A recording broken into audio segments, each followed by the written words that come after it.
school in San Francisco. I know, I live there, on the tower. Seagulls, pigeons, but I like it. Yeah, we dig it the most. On the tower, I can see everything. Once in a while, I spy. I see the shoes. They think they're the toughest, but not the bosses. But I don't blame them. Nothing to do. Ooh-wee. If I had something like that on my corner, I'd shimmy, shimmy, co too. The mo, you can always tell, flat feet. Ace on every corner. Don't look too hard, fellas. They got guns. You got 1,000 fellas. The king. Pin this tough sheen. It's the bosses. Because it's borrowed from some honor at night. You can always tell that's the lonely ones. Betcha. Some parts of mission. You can always tell. 1,000 on every corner. Hair was a crime. They'd be right on deck row with Chestnut. Look out, old man. Look out, old man. Mike is on the scene. Head first. Light up, fellas. Didn't cost me anything. 5 fingers and a quick getaway. Some store suffers. Beat your boogie. Yeah. Everybody's on the scene.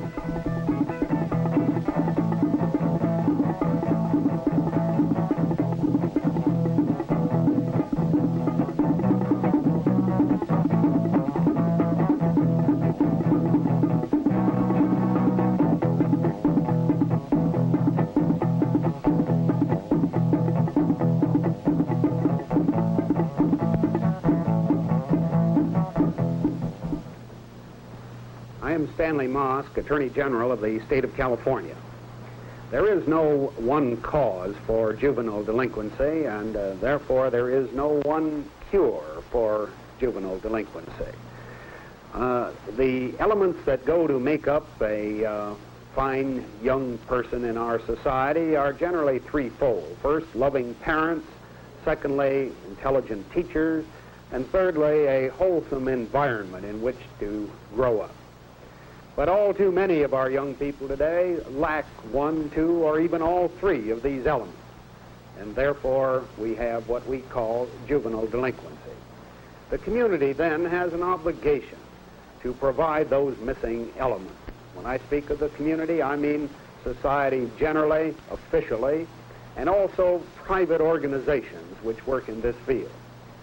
Any private organization that gives to youngsters the opportunity to do something useful and constructive gives them a chance then of belonging, of participating, of winning the approval and approbation of their elders and of their contemporaries. Any such organization in our society today is doing a most useful and constructive thing, both for the young people and for the community in which they live.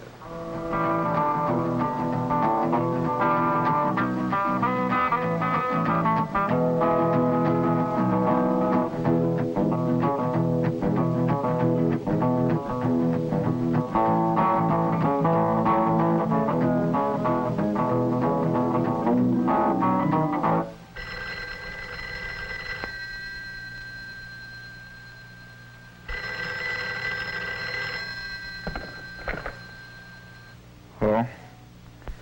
Yeah. Hey, man, what time is it? 12 o'clock. What's so early for? No, there's nothing doing today. Oh, look, man, why don't you meet me down Hunts about 5 o'clock? Okay. Bye.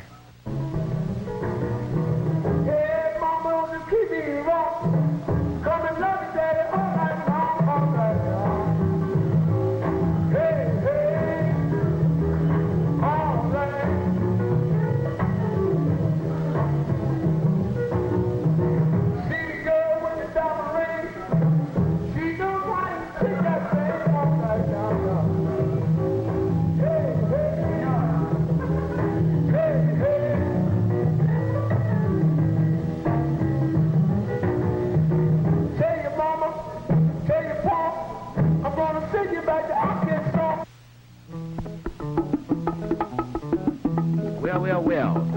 Back to the old plantation.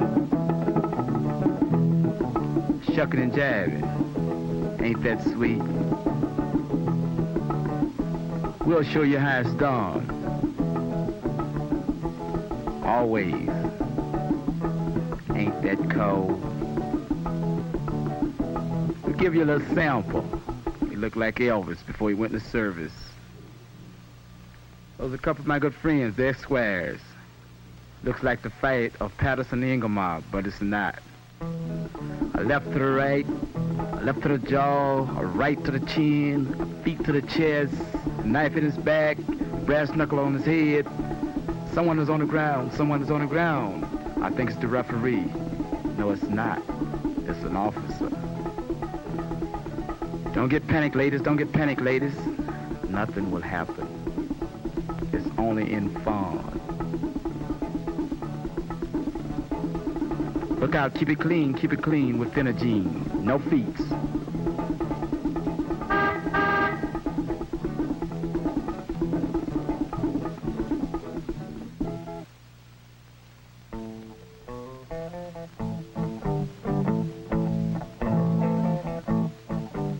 What? No job? Well, don't worry. I know what they'll tell you. You're too young. You're inexperienced. You're not in the union. We can't bond you. You've been in trouble. You're not a graduate. We can't use you. But don't worry. Don't worry. Old lady will lose her Christmas money. Purse will be snatched. Some old man will be knocked down. And everybody will wonder why.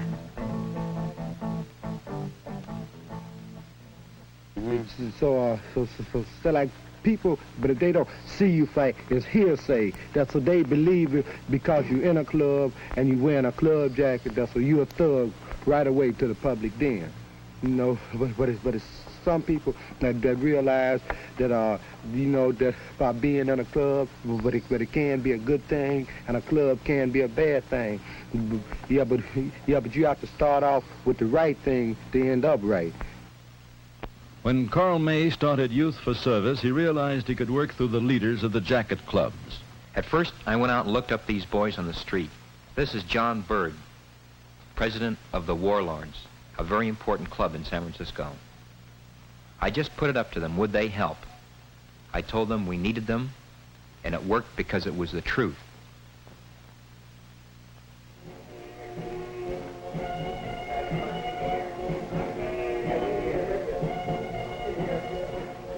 Hello, gentlemen. I'm Carl May. I'm with the organization. You ever heard of Youth for Service? You know, this is the organization with all the clubs in it, you know, the Warlords and the Sheiks and the Turbans and the Timers and the Aces and the Ravens. Oh, is this council that has all the clubs all together? Yeah, that's it. We'd like to have you guys in. And one of the reasons that we started the council and started Youth for Service is to help out people, old people, sick people, handicapped people, go in there and do painting jobs for them or carpenter work and clean up their places when they need help. And we've got a family now that needs some help, and we want to go there next week, next Saturday. So what do you say? Yeah, what are we doing next Saturday? You guys want to go? Will you guys go? I ain't got nothing else to do. I don't know. Huh? Where's it at? Oh, it's over on Potrero Hill. How are you going to get over there? How are we going to get over there? Well, I'll tell you, we'll pick you up in the morning.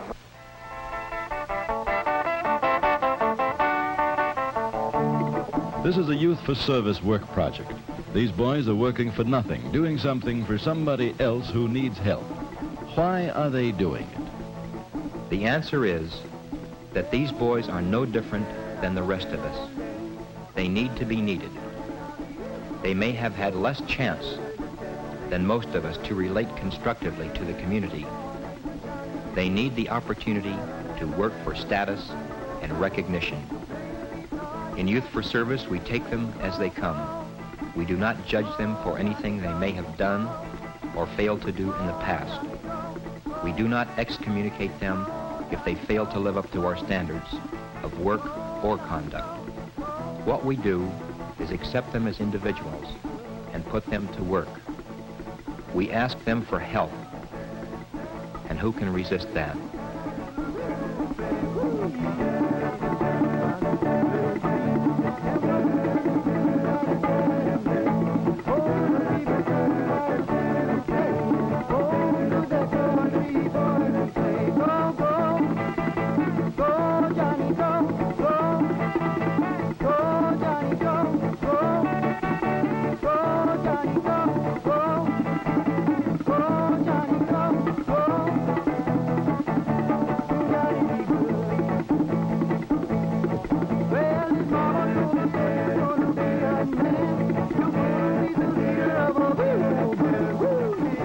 Another project built a new parking area for a community center. Youth for Service is not a training program for future employment, but it does give the opportunity to learn something of new skills. Work projects are referred from many sources, chiefly from social agencies. The Departments of Public Health and Public Welfare, the Visiting Nurses Association, the Family Service Society, and others. The entire Youth for Service program has been made possible through generous help from church groups, businessmen, school and civic authorities, and private as well as public agencies.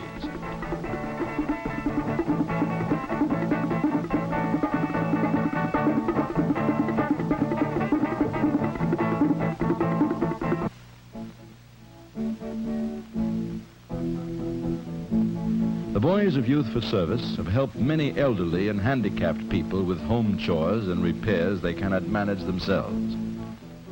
When this project started, I figured that if what I believed is true, then people who have known bitterness and despair and frustration will have every bit as much human understanding as the most enlightened people, the supposedly enlightened people that there were around.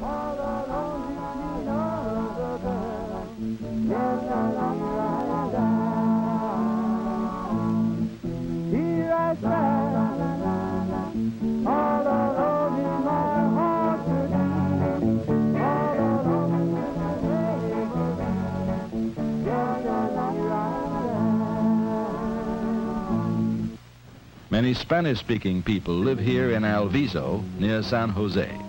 A Youth for Service project helped finish a classroom in the church to be used for English classes.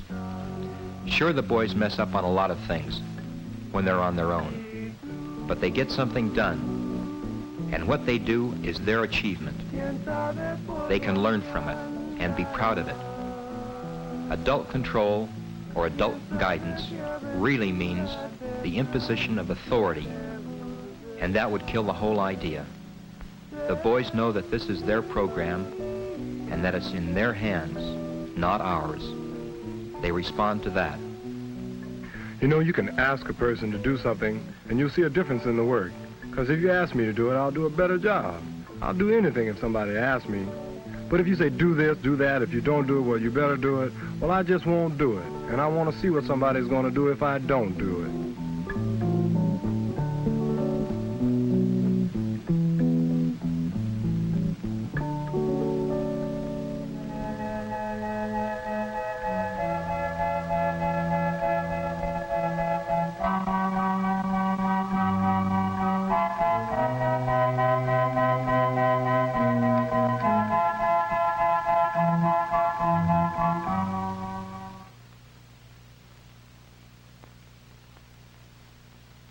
The Boys of Youth for Service give of their strength and time and skill, and the community gives too, and both get back more than they give, a sense of sharing. And the boys get something they greatly need, tangible evidence of community confidence in them, expressed in terms of good materials and efficient and valuable equipment.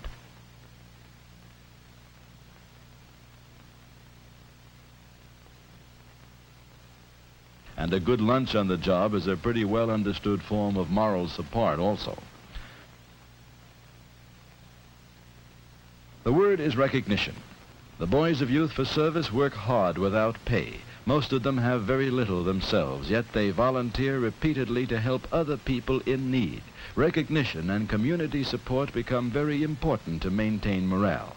A little publicity for work well done is small payment by the community for services generously given. A party was organized to celebrate the first 100 work projects completed. In spite of some initial opposition concerning law and order, The party did go off quite smoothly after all, enjoyed by several hundred Youth for Service participants and their dates.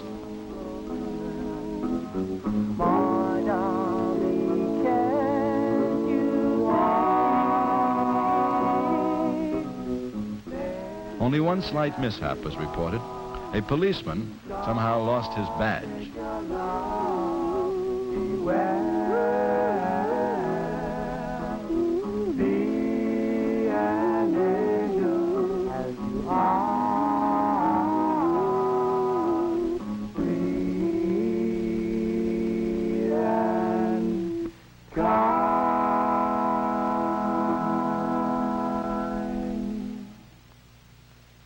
A council of youth clubs from all parts of the city developed directly from the contacts made on work projects. The boys themselves decided they wanted a common meeting ground where they could adjust differences between the clubs before they blew up into rumbles. They also wanted to promote social affairs and special projects on a citywide basis. Both prestige and security were involved in belonging to the organization.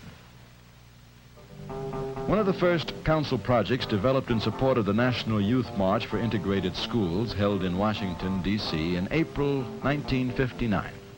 The boys in Youth for Service know that integration is not just the struggle of American Negroes for equality, but it's linked with the fight against discrimination of all newly arrived minority groups. 100 years ago, the Irish made up less than 1/3 of the population of New York, but they were charged with over 2/3 of the arrests. There were newcomers then. Today, the Puerto Ricans, the Mexicans, the Pacific and Oriental peoples are the newcomers. The Youth for Service Council raised the money to send a delegate to Washington, the only one sent by a San Francisco youth organization, and he carried petitions gathered by many other groups as well, with over 6,000 signatures.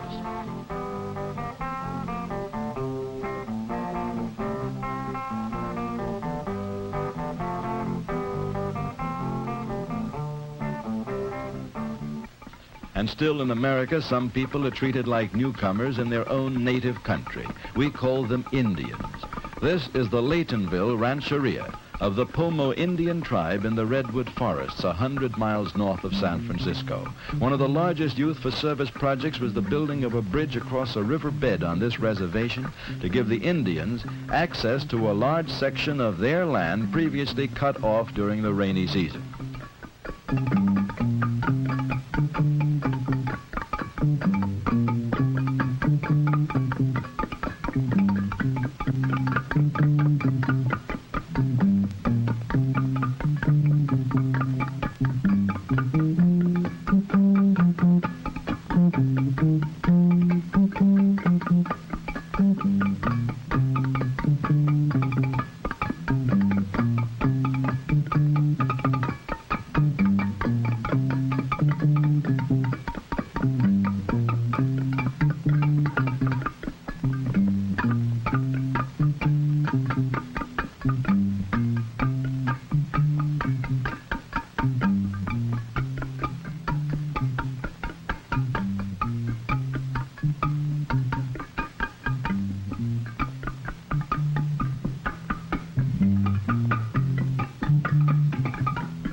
A lot of people get confused about this Youth for Service thing. They tend to lump people into categories or groups. There are people who think of Youth for Service as a youth-serving agency purely in terms of juvenile delinquency prevention. Well, if it works that way, that's fine. But that's not our primary focus. That's not what we're here for. Accepting individuals, that's what makes the whole thing meaningful. When it comes right down to it, we have no political axe to grind, no religious axe to grind, no social axe, or anything except that we are trying to reconcile differences between people. And that's what this whole project is about. Reconciling differences, as well as doing something useful.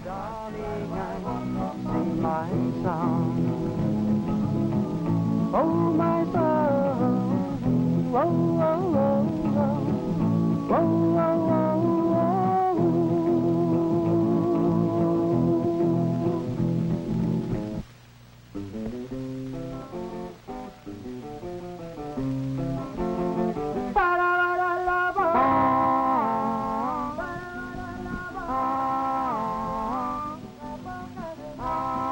We have a choice in dealing with these boys of continuing the old community policy of suspicion, surveillance, rejection, and with the usual results. Or we can take a new look at them and our own attitudes and start to assume our just obligation as citizens in helping them achieve recognition and responsibility in the community. Youth for Service offers one way to work toward this end.